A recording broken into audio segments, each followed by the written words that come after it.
अथ श्री द्वादश आदित्यनामस्तोत्रम्।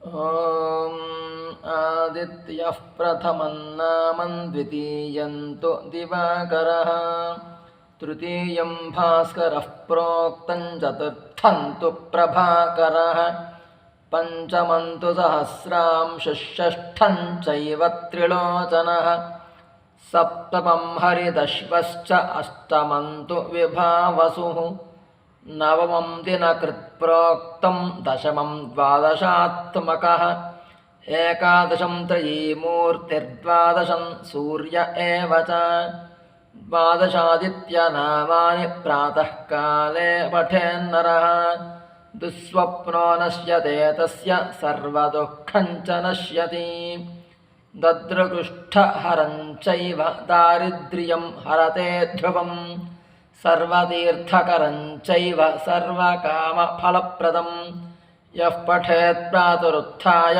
भक्त्या स्तोत्रमिदं नरः सौख्यमायुस्तथारोग्यं लभते मोक्षमेव च इति श्री आदित्यद्वादशनामस्तोत्रम्। एतत्फलं श्री पत्नी उषा छाया समेत सूर्यनारायण देवतार्पणमस्तु।